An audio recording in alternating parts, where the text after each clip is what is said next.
E aí, chegando, eu tento colocar eles aqui na sala e tal, e a gente vai conversando. Gabriela, dá um boa tarde. Bom, oi, por favor. Oi, Márcio. Falando isso. Vou ver agora se eu consigo falar e sem vazar. Acho que sim. Então é isso, gente. Os computadores referindo aqui. Posso começar, galera? Pronto. E a gente pega o... Boa tarde, gente. Meu nome é Maísa, né? Sou produtora da Mostra Sururu. Estou aqui para abrir o segundo dia do nosso mercado da produção. Né? Ano passado a gente teve o nosso primeiro ambiente de mercado na programação da mostra. Esse é o nosso segundo ano, e dessa vez a gente resolveu trazer ele um pouco mais para a nossa realidade, né? Para o cinema de Alagoas, tentando discutir um pouco do setor, pensando no mercado, mas de uma maneira que a gente consiga realmente utilizar essas dicas para os nossos realizadores. Então, a gente convidou hoje para conversar com a gente o Gabriel, né? O Gabriel Martins, que é realizador lá de Minas Gerais, integrante, né, sócio fundador da Filmes de Plástico. E a gente vai fazer com o Gabriel um bate-papo, assim. A gente quer que vocês perguntem, né? Tirem as suas dúvidas, aproveite que o Gabriel topou essa conversa aqui com a gente. E aí eu vou passar para ele, para que ele se apresente, tá? E depois a gente volta a conversar. Quem tiver pergunta também pode sinalizar, pode abrir a câmera e tal, viu? Conversar com a gente. Hoje vai ser mais uma conversa do que uma apresentação, então quem quiser participar mesmo, aparecendo e tal, é bem-vindo, viu, minha gente? É muito chato conversar só com nominhos. Então, vou passar aqui para o Gabriel. Gabriel, tu tá por aí? Aqui. Pronto, boa. Deixa eu achar você para botar você na tela. Aí, achei. Ai, meu pai, pronto. Olha aí, Gabriel. Boa E aí, tarde. galera? Boa tarde, gente. Eu tô ouvindo esse chiado ainda, que eu não sei de que é. Deixa eu dar um mute aqui. Isso. Massa. Bom, gente, boa tarde todo mundo. Eu acho que talvez, assim, eu penso que realmente seja o mais legal a gente poder compartilhar, assim, coisas e tirar algumas dúvidas, eu também entender a realidade de vocês, mas acho que pode ser legal primeiro eu traçar um panorama mínimo, assim, da minha história e da história principalmente da minha produtora, né? Porque eu acho que essa coisa das realidades é muito interessante, assim, porque eu acho que muitas vezes quando a gente está começando, assim, começando a fazer um filme, existe uma série de expectativas, assim. Acho que alguém está com o microfone aberto aí, me ouvindo.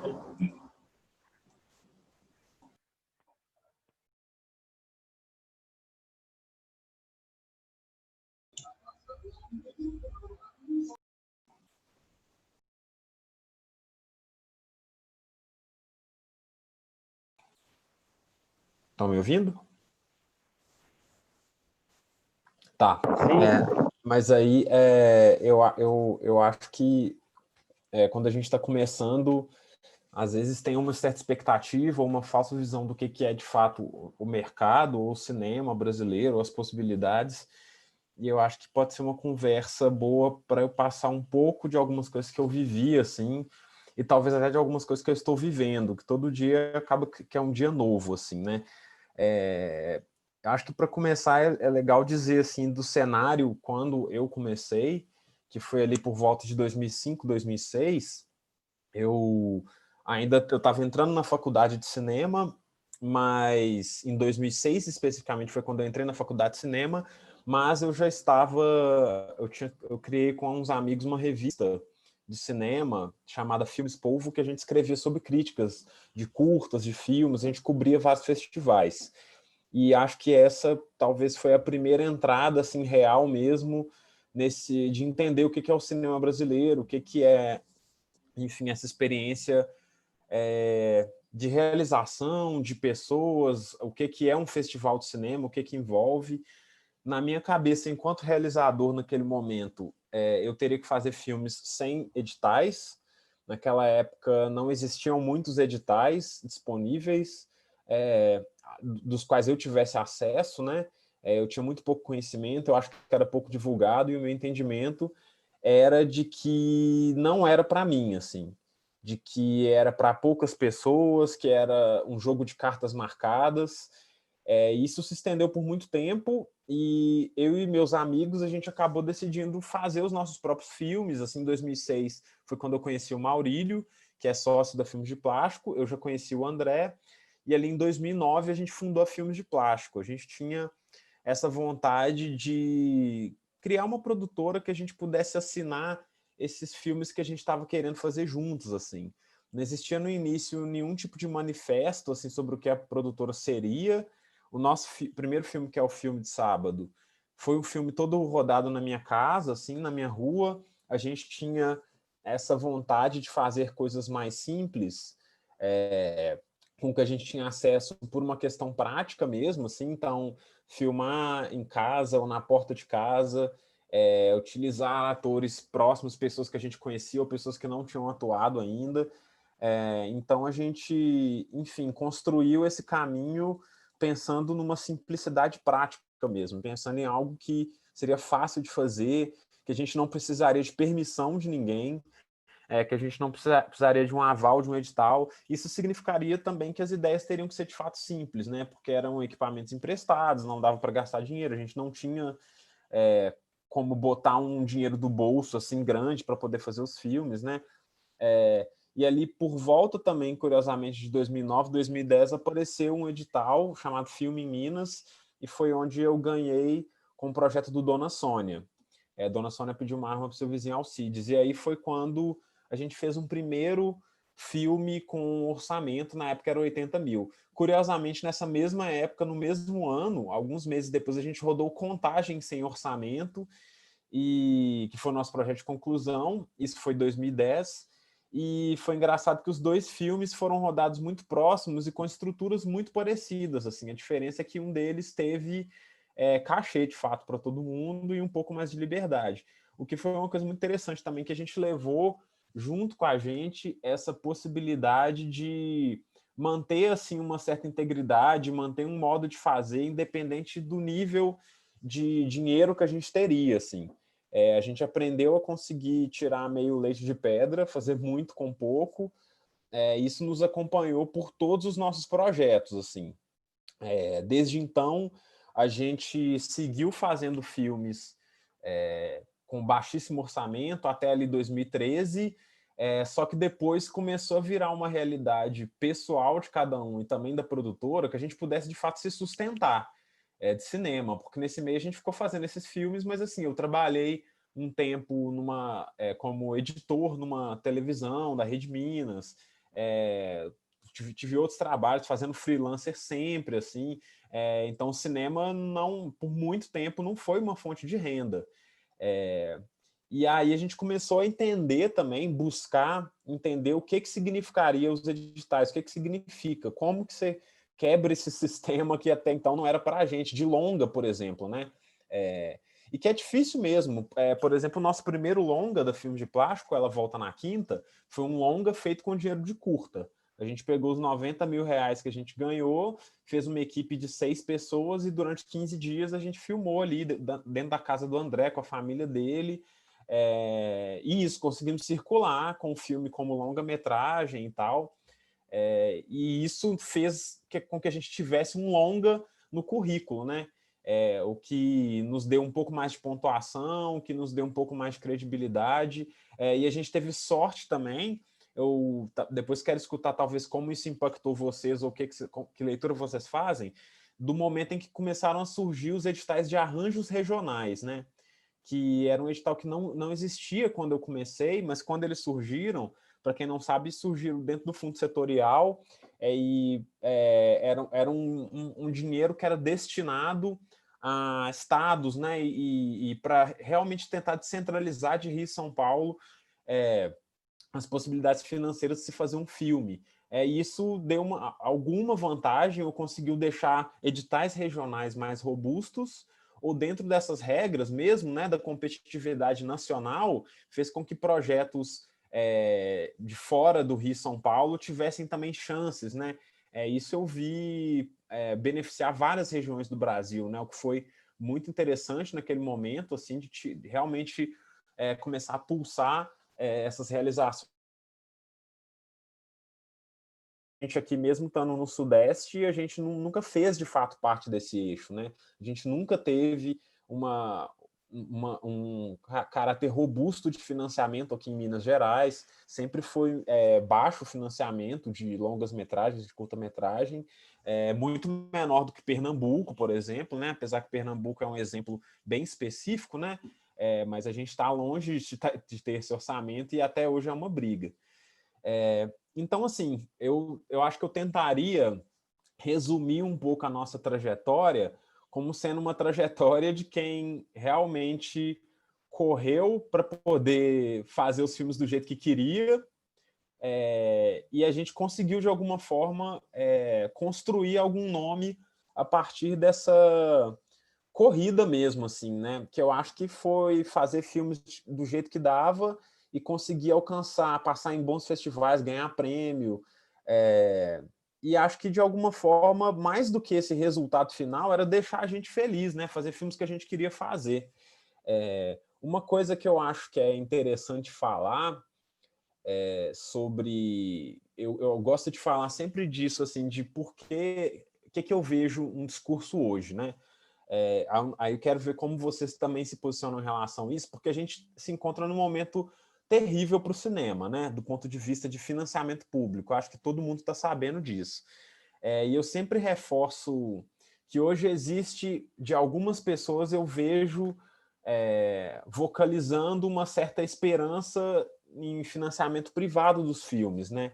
Que isso remete assim a uma idealização que tinha quando eu comecei também. Algumas pessoas achavam que, na verdade, a saída do cinema brasileiro era se industrializar através de um capital privado, sendo que isso nem existia, né? Não existia para nós réis mortais, existia para quem tem um sobrenome de família forte, existe para quem tem um contato ali dentro da Rede Globo, mas nós não somos essas pessoas. E hoje eu acho que essa questão do streaming vem um pouco uma esperança nisso também de algumas pessoas, né? Que o streaming possa salvar um pouco o Brasil desse buraco que a gente se meteu. E eu não acho que é assim, sabe? Eu não acho que, por uma matemática simples, né? De que não é assim que os streamings operam, não tem espaço para todo mundo. Eu acho que, por exemplo, para dar um exemplo, né? Como nós, eu, Minas, Contagem, vocês estão aí, de certa forma, em uma desvantagem, porque nós estamos em estados, em cidades que não têm uma estrutura próxima da SPCine, por exemplo. A SPCine é uma espécie de agente, entidade ali em São Paulo que regulamentou o cinema, né? Então tornou mais fácil ter acesso a locações, equipamentos, organizou assim uma rede. Isso para uma empresa como a Netflix é muito sedutor, né? Porque você chega numa cidade, primeiro, né? Uma cidade que tem produtoras com um histórico muito grande. Isso dá uma confiabilidade para a empresa. E tem uma estrutura já estabelecida. Então, eu sinto que entre a Netflix optar por fazer um trabalho com uma produtora nossa, uma produtora de São Paulo, a tendência até hoje, pelos dados, foi fazer com produtoras de São Paulo ou produtoras do Rio que tem um nome. E para além disso, tem um outro fator, né? A minha produtora, que é uma produtora bem específica de pessoas periféricas que vieram da periferia, uma produtora que tem 2 diretores negros, e que as nossas histórias contam isso. Fazer filmes com dinheiro público, que é uma responsabilidade muito grande por causa de prestação de contas, por causa de ser um dinheiro público, né? A gente valoriza muito isso, assim, de onde está vindo esse dinheiro, do povo, né? Mas é um processo que, quando você está fazendo o filme, não vem uma pessoa da Ancine e fica lá acompanhando todos os meandros. Não vem uma pessoa da Ancine e fala assim, não, o ator tem que ser fulano e não ciclano. Você tem que usar essa câmera, não essa câmera. Existe algo pré-acordado dentro dos editais que o filme tem que ter uma qualidade técnica, né? Ser entregue em Full HD, ter um som bom, uma cópia boa, etc. Mas O ator que você vai chamar é você que vai escolher, a câmera que você vai fazer, o cenário. Então, essa possibilidade de fazer um filme com dinheiro público é uma possibilidade de você resguardar a sua liberdade criativa. Isso eu acho muito potente no Brasil. Eu acho isso muito potente no mundo, porque a gente, enquanto produtora, a gente conseguiu fazer filmes que de fato têm a nossa cara, sabe? A gente não teve nenhum tipo de censura nos nossos filmes, a gente não teve nenhum tipo de agente que fosse dono do corte final, que é uma coisa que acontece muito frequentemente nos Estados Unidos, por exemplo, mesmo com diretores de renome, muitas vezes eles não têm o corte final.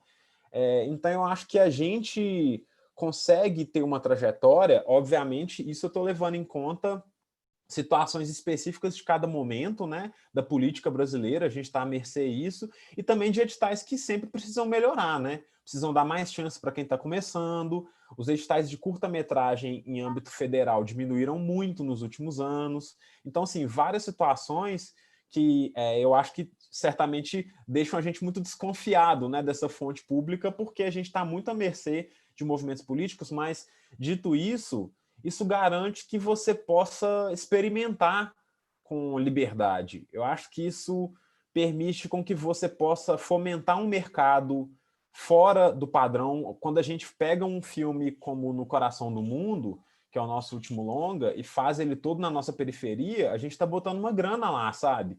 Chamando pessoas do bairro para participar, convivendo no lugar, consumindo no lugar, porque a equipe está lá, a gente vai tomar cerveja nos bares do lugar, a gente vai pagar a locação, vai pagar um dinheiro para as locações das pessoas, a casa das pessoas. Então você está fomentando ali o mercado, além de também tá fazendo um trabalho de formação, né? Formando as pessoas no bairro. Todo filme nosso a gente traz uma pessoa nova para aprender alguma função. Isso é uma regra, assim, que nenhum filme a gente tá sempre ali com a mesma equipe, ninguém de novo surge assim para a gente colocar dentro do mercado também. E, na verdade, é muito triste a gente constatar agora esse declínio, esse desmonte do cinema, né? Esse desmonte através da burocratização, o mesmo descaso assim, do governo, porque eu acho que, querendo ou não, dá alguns passos atrás, né? Nesse sentido. Mas, ao mesmo tempo, assim, eu não consigo ter uma visão muito... Eu tenho uma visão pessimista, mas, ao mesmo tempo, eu sinto que algo que foi construído nesses últimos anos fez com que tivesse muita gente fazendo filmes, assim, bons filmes, tentando fazer da forma que der, com celular. E uma coisa que eu acho muito importante é que enfatizar essa minha opinião, que eu sou muito advogado do faça você mesmo, assim. Eu acho que nunca... e aí eu estou falando por mim, mas eu também aí estou falando de uma certa experiência de conviver com curadorias e com pessoas de alguns outros lugares do mundo. Essa questão de uma qualidade técnica impecável ou algo que talvez assim a gente pensa que a gente precisa ter para chegar em certos lugares, não é bem assim. Eu acho que a ideia é mais importante. Aí eu vou contar uma anedotinha que é o caso do Pouco Mais de um Mês. Pouco Mais de um mês, a gente estava no meio de um festival aqui em BH, isso foi em 2012, e aí o André me veio com um roteiro e falou, cara, eu tô com esse roteiro aqui, eu tô a fim da gente filmar já no sábado.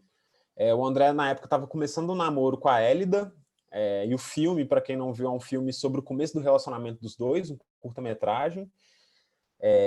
Todos os filmes curtas que eu vou falar estão no nosso YouTube, da Filmes de Plástico, dá para vocês verem tudo lá de graça, só entrar. E aí o André me veio com essa ideia na quarta-feira, sábado, a gente pegou a minha 7D com umas lentes ruins que eu tinha mesmo, um amigo com equipamento de som topou ir fazer, e aí no sábado de manhã e à tarde a gente rodou o filme, a gente fez o curta, equipe mínima, assim, eu fazendo fotografia, o André dirigindo, atuando, junto com a namorada. Tinha um amigo meu, que era de São Paulo, que por acaso estava em Minas, eu falei, cara, você anima colar e fazer meio fotografia junto, assim, comigo? Ele, bora. E outra pessoa no som e uma pessoa fazendo direção de arte figurino. Era isso, além de uma pessoa ali na direção de produção, mas brodagem. Acredito que todos vocês estão 100% acostumados com esse sistema e já fizeram alguns filmes assim. A gente fez esse filme, estava perto de chegar a data de Tiradentes para enviar, a gente enviou o filme para Tiradentes, eu acredito que a gente filmou no sábado, na semana seguinte eu montei, em poucos dias, eu fiz o tratamento de cor no Premiere, no meu computador, o cara do som fez o tratamento de som em 2.0 no computador da casa dele, juntamos, mandou para Tiradentes, entrou, passou no Festival Tiradentes, foi uma sessão incrível, tinha uma curadora de Cannes em Tiradentes, viu o filme, 2013 o filme é selecionado para Cannes. A gente entrou na quinzena dos realizadores, ganhamos um prêmio lá, e esse filme, se não for contar os equipamentos emprestados, ele custou R$ 50, que foi o almoço. Ou seja, não é uma Arri Alexa que vai te levar até Cannes, não é uma, sabe? Eu acho que essa é uma coisa muito legal de dizer, porque hoje, por exemplo, quando eu vou fazer um filme, eu tenho interesse por ter o melhor equipamento possível. Com o tempo eu fui vendo também o que isso pode me dar de ferramentas criativas, quanto potência de imagem, mas eu sempre gosto de lembrar que não é isso, sabe? Não é essa a grande questão, assim, porque senão a gente às vezes fica preso na ideia de que você vai precisar ter muito dinheiro para fazer um filme. Às vezes, claro, tem ideias que você tem uma ideia que é cara, né? Não tem como, você tem uma ideia que custa mais, você tem que construir. Ah, eu tenho uma ideia de um filme que eu preciso alagar uma casa. Aí, pô, provavelmente você vai precisar construir um estúdio, um esquema assim, vai ficar mais caro. Mas não foi isso que impediu a gente de passar no maior festival de cinema do mundo, de ser reconhecido, de construir um nome por causa disso. E eu acho isso muito legal porque eu venho de uma trajetória que sempre desconfiou muito do cinema, porque eu sempre achei o cinema muito elitista. E eu também estava morando num lugar e vivendo num lugar, e aí eu tenho certeza que vocês vão me entender nesse sentido. Eu morava na periferia e não tinha nem sala de cinema perto, sabe? Eu estava num lugar que assim, não me dizia mesmo que era para eu fazer cinema. Eu entrei nessa de teimosia porque eu era obcecado por fazer filmes, assim. Mas, ao mesmo tempo, eu fui descobrindo que a ideia é muito importante, saca? A ideia é muito forte, assim. E eu participo, às vezes, de curadoria, participo, às vezes, de júri, como estou aqui na Mostra Sururu, estava vendo os filmes e adorando os filmes que estão nessa mostra que eu estou como júri aqui, e achando coisas muito fortes, assim, feitas durante a pandemia em casa. Boas fotografias, inclusive, dentro das possibilidades, assim. E é isso, assim, pelos lugares que eu já passei, não, eu reforço sempre isso, assim, porque a gente vai entrar a gente já estamos seguindo agora num terreno muito ruim para o cinema brasileiro. Eu fico muito triste e querendo que as pessoas não desanimem de tentar fazer filme, sabe? Não desanimem de tentar pegar, assim, o dinheiro que der que você juntou do seu emprego, o dinheiro do 13º, sei lá o que deu aí, juntar e tentar pensar uma ideia simples em uma locação, sabe? Construir um roteiro que dá para fazer em uma semana. É possível, eu acho que é possível fazer. E hoje tem uma tecnologia também que acho que permite qualidade melhor. E acho que é possível conseguir parcerias para finalizar. E, enfim, eu fico muito nessa ansiedade para que as pessoas não se desistam e que entendam que eu acho que é importante não depender das pessoas para você construir o seu caminho. Não depender porque isso eu falo também, porque muita gente manda roteiro para a gente, né? E quer que a gente produza, e eu acho isso muito legal, mas eu sempre retorno que assim, gente, a gente pode tentar, eu tenho muita vontade de dar um retorno sobre o seu roteiro, mas nós somos uma produtora de 4 sócios que fazem tudo, assim. Eu estou fazendo o corte do meu filme, eu estou indo representar um filme no festival. Eu lembro que na época que a gente lançou No Coração do Mundo, eu e Maurílio estávamos dando entrevistas como diretor do filme e a gente estava respondendo, fazendo post de Instagram do filme. A gente não tinha dinheiro para ter alguém para fazer isso, então a gente fazia, sabe? Ou seja, até hoje, mesmo aí tendo 11 anos de produtora, às vezes a gente tem uma estrutura modesta e não dá para a gente produzir o tanto de filmes que a gente gostaria, mas eu sempre falo para as pessoas assim, cara, eu acho que a gente não pode talvez te ajudar como uma produção completa do seu filme, mas vai lá e faz, sabe? Tipo, eu posso te dar essa dica sobre o seu roteiro, posso dar uma olhada no corte, dar uma ideia, mas confie na sua equipe, confie nos seus amigos. Eu falo que eu tenho a sorte, assim, de conseguir fazer filmes até hoje com os meus melhores amigos, assim, com grandes amigos que eu fiz e que vai ser assim para sempre, assim. A gente não tem a menor intenção independente de quem vai aparecer, ou que aí acho que aos poucos estão aparecendo mais oportunidades para a gente, né? Mas a gente permanece tendo esse lugar de origem, assim, que é tentar fazer as coisas de forma simples, assim.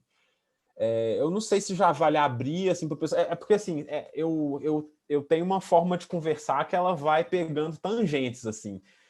Porque tem muitas experiências diferentes, né? A gente já fez longa-metragem com pouquíssima grana, a gente já fez longa-metragem com uma grana ok, a gente nunca fez longa-metragem com muito dinheiro. Isso é uma experiência que eu não vou conseguir contar para vocês, porque na prática, às vezes R$ 1 milhão não é tanto dinheiro, dependendo do filme. Vai embora mesmo, assim, quando você bota na ponta do lápis.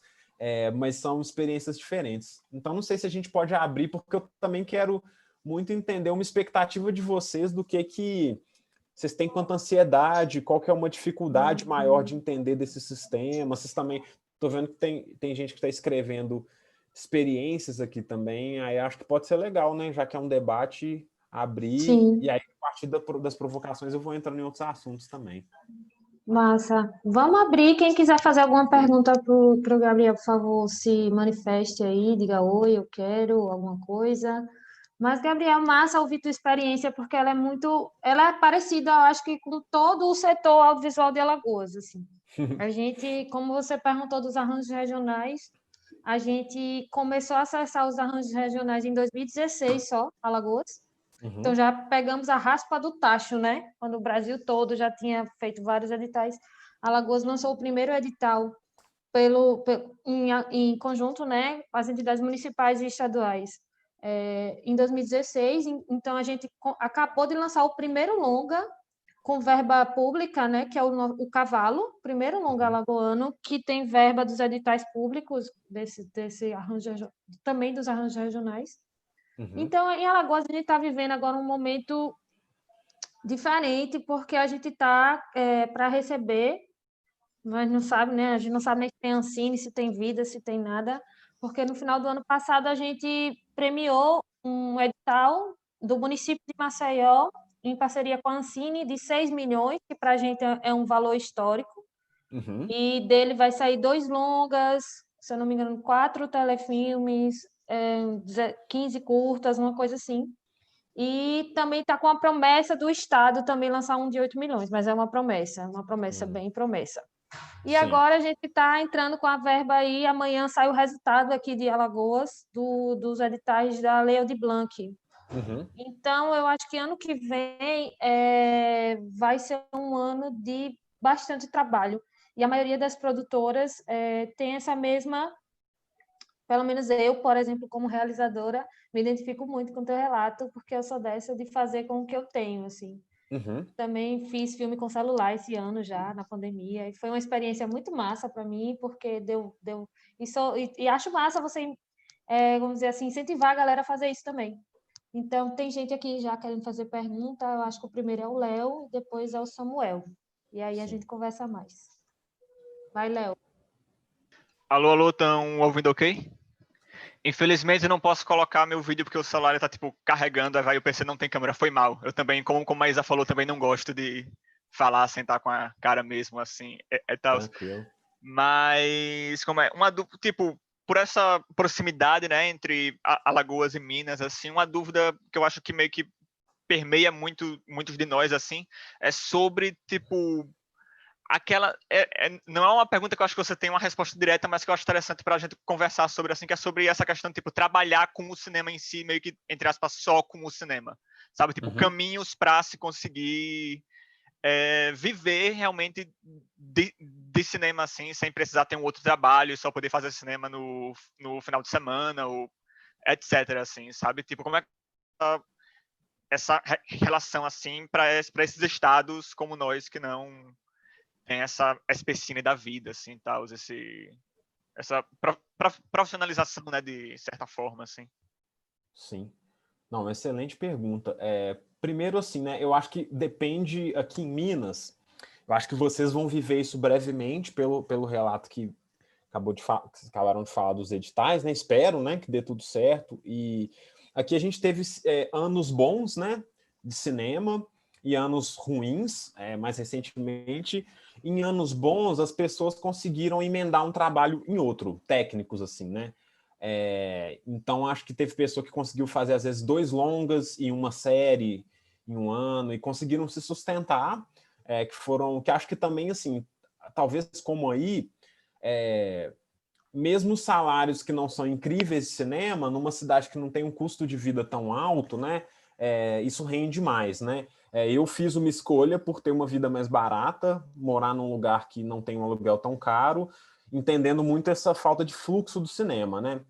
Então aqui, diante desses anos bons, as pessoas tiveram essa possibilidade de emendar um trabalho no outro, em alguns casos, também operar em linhas paralelas, publicidade, um pequeníssimo mercado de publicidade que existe aqui em BH e outras coisas. O que é a minha história, particularmente, né? Eu tenho uma produtora. Essa produtora, a Filmes de Plástico, eu não sou remunerado por ela, assim. É uma produtora que ela não dá necessariamente lucro, assim, sabe? Não dá lucro a ponto de que eu recebo um salário, por exemplo. Eu sou sócio da produtora, né? Então, quase que a produtora é autossustentável, né? O que me faz ganhar o dinheiro com o cinema da minha produtora, em geral, são os projetos, mas que ainda assim não necessariamente me pagam, porque o trabalho como diretor e produtor dos filmes que eu sou, ele é um trabalho muito extenso. Ele é um trabalho que começa quando você tem a ideia, até muito depois que você já lançou o filme no cinema, que é fazer o filme seguir. O nosso filme, os nossos longas não foram explosões de sucesso comercial, então o dinheiro da bilheteria não foi necessariamente algo que voltou. E a gente consegue, né, vender o filme para alguns canais, por exemplo, no Coração do Mundo, a gente conseguiu algumas vendas internacionais, tiveram sessões que foram pagas do filme, e aí nisso a produtora vai meio que se sustentando, e às vezes prêmios individuais que você ganha, né, como diretor, lá e cá, também vão te dando um arcabouço. Eu, atualmente, continuo precisando fazer coisas dentro do audiovisual, mas não necessariamente no cinema. Então, de vez em quando eu dirijo clipe, faço montagem de alguma coisa, enfim, pequenos vídeo, uma vinheta para alguma coisa. Eu não consigo ainda só com o cinema me sustentar, mas teve ano que eu já consegui. E aí, o que eu acho dentro do mercado de cinema, da minha experiência até agora, eu senti a experiência do roteiro, de escrever roteiros, assim, uma experiência de escrever roteiros, ser consultor de roteiros, uma experiência boa e sustentável, assim, para mim, é uma coisa que eu trabalhei muito nesses últimos tempos, fazer consultoria e mesmo escrever para outras produtoras e tal, mas ainda não virou uma realidade mesmo, assim, só o cinema pagar totalmente as contas. Eu incluo o audiovisual, né? Porque o audiovisual também conta, né? Eu não tenho vontade também de fazer só filmes. Eu adoro fazer clipes e tal. Mas de fato não se trata de um mercado. E também tem uma outra coisa que eu acho legal, eu não sei a realidade de vocês, mas eu também abri contatos fora de BH, né? Eu comecei a entender também com o tempo que eu não estava muito limitado aqui. Então, por exemplo, esses trabalhos de roteiro eu faço para produtoras que não são daqui, né? Eu consegui entrar consegui fazer contatos a partir desse tempo aí na estrada, né? Conhecendo outras pessoas e que pude trabalhar em outros lugares, assim. E acaba que foi isso, assim, eu lá de trás, assim, mais ou menos em 2011, eu tinha um emprego fixo, assim, de carteira assinada, que eu falei como editor, e meio que larguei esse emprego na época para poder ir para um festival de cinema, que o Contagem tinha sido aprovado, tinha entrado na Mostra Kinofórum em São Paulo, e na época eu tinha feito, estava 1 ano já nesse trabalho, e era um trabalho que vez ou outra eu consegui conciliar uma ou outra coisa, mas na verdade assim não era tão fácil eu conseguir liberação. E eu entendi naquele momento que se eu não fosse para esse festival e para outros festivais que os filmes estavam entrando, eu ia, enfim, eu acabaria não tendo muita chance de conhecer pessoas ou mesmo construir algo assim. Então eu tive que fazer uma escolha nesse emprego que eu estava muito seguro, ou meter as caras e ir para o cinema. Eu meti as caras, acho que valeu a pena. passei muito aperto tendo que fazer freelancer, já fiz tudo, bicho, vídeo de festa de aniversário, já fiz várias coisas nesse meio do caminho, assim. Mesmo ano passado, eu estava com longa-metragem em cartaz, mas fiz trabalhos, assim, vídeo para uma galera que ia passar no carnaval e outras coisas para pagar a conta mesmo, assim. E eu não tenho nenhum tipo de constrangimento nisso, não. Eu acho que eu me vejo como um operário mesmo, assim, sabe? Do audiovisual. E acho que faz parte. E se eu precisar, vou fazer o tipo de trabalho que puder, porque eu acho que é uma questão de dignidade. E o cinema é isso, é uma certa construção que é possível receber um bom salário por cinema, se manter, mas isso vai depender de muitos fatores, assim, né? E no nosso caso, os nossos últimos longas foram filmes que tiveram seu orçamento também muito o suficiente para fazer o filme, em alguns casos até estourou. E eu, enquanto produtor, tive que muitas vezes botar parte do meu salário na roda, às vezes até o salário inteiro, assim, para poder fazer o filme acontecer e não prejudicar as pessoas que estão na ponta, porque eu, enquanto diretor, eu vou ter, enfim, né? O filme também é uma construção da minha carreira, né? Sei lá, esse ano fui chamado para várias lives para falar do No Coração do Mundo, e muitas dessas lives eu recebi. Isso não vai acontecer para o eletricista do filme, isso não vai acontecer para um segundo assistente do filme. Essas pessoas têm que receber o salário delas, né? Então, em alguns casos, a gente teve que abrir mão do nosso próprio salário para poder fazer o filme acontecer de forma digna.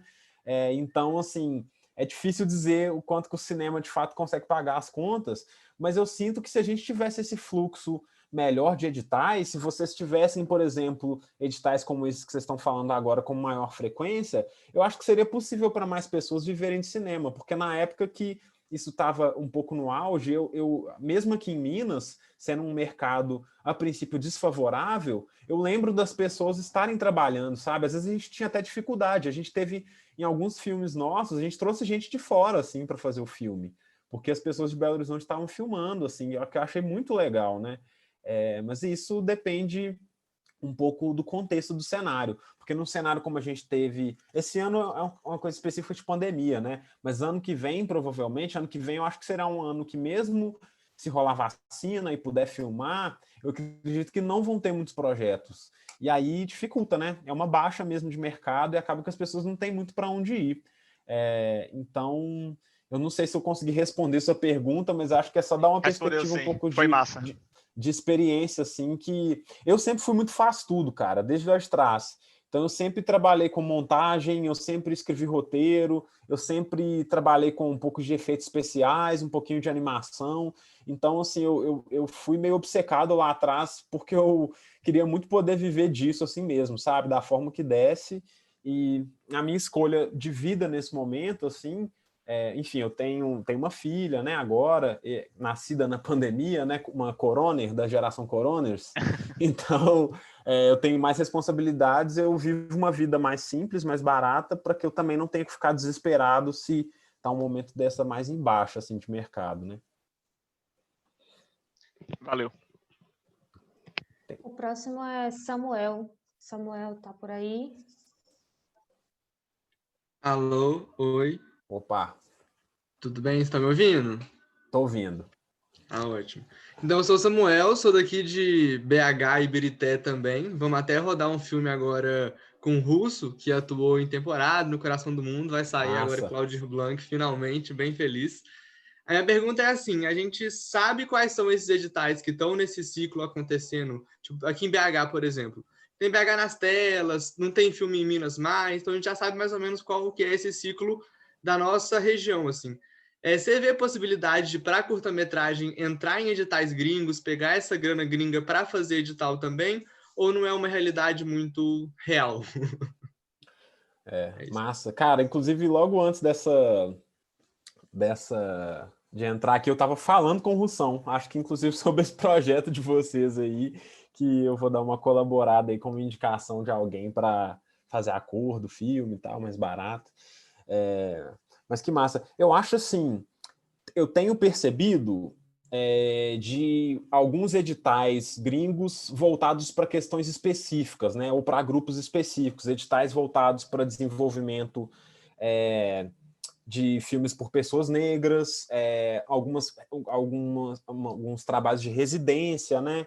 também. Então, eu acho que tem algumas possibilidades específicas, mas que aí vai entrar nessa, né? Que talvez não é uma contemplação de uma maneira mais ampla, né?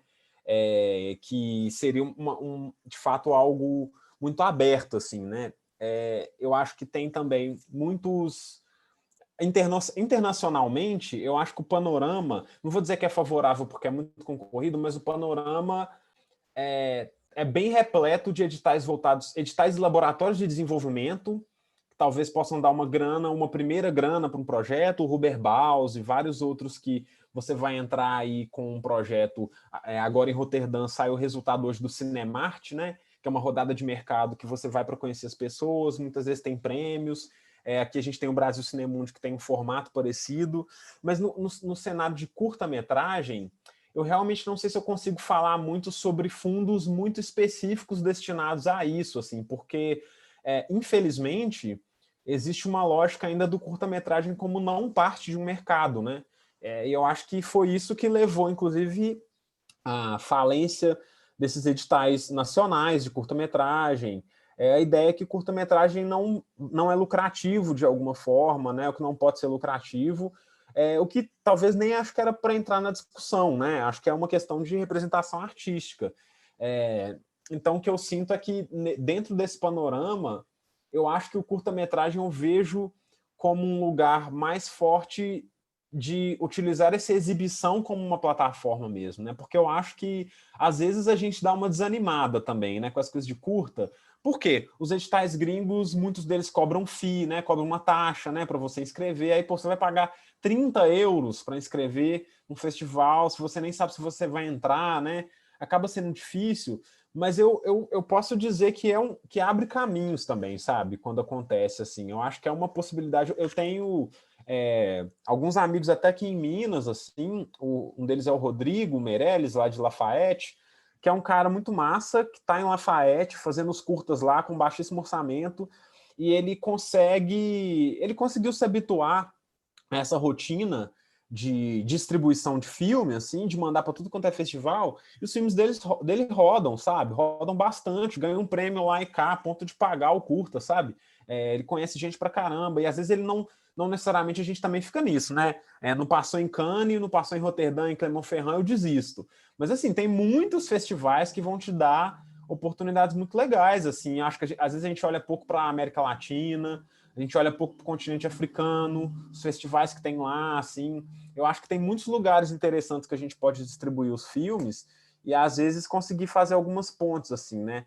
Então, assim, não sei se eu respondi bem, mas eu não tenho um panorama que eu possa dizer diretamente tão favorável a essa perspectiva de produção e editais num lugar gringo. Eu acho que seria talvez um caminho mais de algumas bolsas assim de residência ou bolsas para desenvolvimento, que você pode eventualmente vir a fazer um curta, mas também possa talvez vir como ser um desenvolvimento para um projeto maior, desenvolvimento de roteiro, e algo do tipo, assim. Massa. Respondido, Samuel. Acho que sim, né? Eu vou passar para a Bia, que quer fazer uma pergunta agora. Bia, cadê você, mulher? Apareça. Olá, boa tarde. Tô aqui. Tá me ouvindo? Tô ouvindo. Sim. Pronto. Olha, Prazerzão ouvir você, Gabriel. E fiquei pensando muito na sua fala sobre quando você fala que você demorou a perceber que era possível fazer filmes, né? Eu acho que isso é uma realidade muito local aqui nossa, né? A gente, durante muito tempo, eu falo principalmente de mim, né? Durante muito tempo eu pensei que não era possível fazer filme porque era muito caro, porque dominar a técnica, né? Dominar o funcionamento das câmeras, ter um bom captador de som. E, na verdade, você nos mostra, né, que tudo depende também de uma boa ideia e de uma rede de amigos, né, que comprem a sua ideia, né? E foi algo que eu experimentei recentemente, né? E aí, queria saber de você como é esse seu processo criativo, né? De você transformar essas suas vivências de contagem das periferias e transformar isso em roteiro. Porque no último filme que eu vi, Seu Coração no Mundo, isso fica muito interessante, né? A forma como você se apropria de alguns personagens vivos das periferias e coloca isso em seu roteiro, né? Transforma esses personagens em personagens cinematográficos e fiquei muito interessada nesse processo, como é que você constrói, né? A partir da sua experiência, da sua realidade, seus roteiros e dirige e transforma em filmes. É isso. Massa, obrigado. Eu tenho uma certa... Algumas coisas que é legal de falar um pouco antes. Eu tenho uma formação obcecadamente cinéfila, assim, porque eu sou de uma geração que não tinha... que descobriu essa coisa de baixar filmes, assim. Porque não tinha streaming, né? Quando eu comecei a ver filmes e me interessar por fazer cinema, ainda estava uma transição de VHS para DVD, ali no meio dos anos 2000, né? E não era tão fácil assim, né? Conseguir ver filmes de qualquer lugar do mundo. Não tinha Mubi, não tinha, enfim, Netflix, nada disso. Então eu valorizei... Quando começou a descobrir essa coisa dos fóruns de internet e tal, isso virou um certo tipo de obsessão, e também aqui mostras em Minas assistir muita coisa. Então eu acho que um dos lados que me abastece muito criativamente é uma certa obsessão por ver filmes, assim, de ver muita coisa e tentar ver coisa muito diferente. E às vezes um filme que eu começo a ver e que talvez eu não consigo entrar na linguagem de cara, eu tento dar uma segunda chance. Isso sempre tem um bom retorno, assim. Isso me fez... Eu me tornei uma pessoa muito aberta, assim, para ver filmes, assim, e que meio que gosta de muita coisa. Eu não acho que todo mundo tem que ser assim, não, mas é como eu sou. E o outro lado dessa moeda, assim, é uma vontade, assim, uma curiosidade enorme pelas pessoas, assim, pelo ser humano, assim. Eu peguei transporte público por muito tempo, assim, toda a minha vida, né? Eu não tenho carro, e na época da faculdade eu morava longe, assim, da faculdade, né? Então dava mais de 1 hora de ônibus. Era um percurso ônibus lotado, e eu acostumei muito a usar o ônibus, assim, como uma fonte de ideias, assim. Ou mesmo andando pelo centro. Eu sou muito assim dessa lógica meio Werner Herzog, que fala isso, né? Que às vezes mais do que uma faculdade vale você conversar com o porteiro de um prédio, você conversar com pessoas reais, né, que estão no mundo, porque é muito fácil a gente se fechar dentro da bolha do cinema e ficar nos livros, nos filmes, que são importantes, mas não são só isso também, né? Eu acho que às vezes a gente entra muito ali nas teorias, então os filmes acabam nascendo muito dessas teorias, ou muito nascendo dessa medula, assim, do cinema enquanto cinema. E eu sempre me interessei muito pela vida, assim, interessar pelas fissuras, assim, do cotidiano. Isso inevitavelmente respaldava, assim, nos meus vizinhos, na minha família, no meu bairro, que é o lugar que eu vi durante todo que eu cresci, né? Um bairro de periferia, de todo domingo ir na igreja, tocar na igreja, de ficar no bairro andando de skate, de jogar bola, de, enfim, fazer um monte de coisas assim dentro dessa realidade, mas não só no bairro, assim, em qualquer lugar. Os meninos da produtora são muito assim também, eles são muito parecidos comigo nesse sentido, por isso que a gente deu certo. E especificamente enquanto processo criativo, para mim, quase todas as ideias, elas sempre vêm a partir de uma cena. Eu nunca penso assim, quero fazer um filme sobre um tema. Eu sempre venho uma cena na minha cabeça, uma imagem na minha cabeça, e a partir disso o filme vai meio que se desenrolando a partir disso. O Coração do Mundo foi um pouco diferente, porque foi algo que a gente construiu a partir de curtas que já existiam. Mas existiam imagens, assim, sabe? Eu e Maurílio, quando a gente conversava, a gente falava muito sobre cenas, e aí depois foi entrando, assim, algo de uma vivência nossa, de inspirações de pessoas, mas também algo de uma ideia possível sobre o nosso bairro, assim, que tinha a ver com o faroeste, que tinha a ver com essa ideia do Texas, né, do Contágio ao Motherfucking Texas, do que seria esse Texas, o que seria esses cowboys que, em vez de andar de cavalo, andam de moto, o que seria essa linguagem épica do bairro, o que seria esse filme de assalto que tem como protagonistas esses personagens que são muito brasileiros. Então, enfim, toda uma ideia que vem depois, a partir dessas primeiras cenas e primeiras imagens, que vão se desenrolando. E uma construção que se dá muito também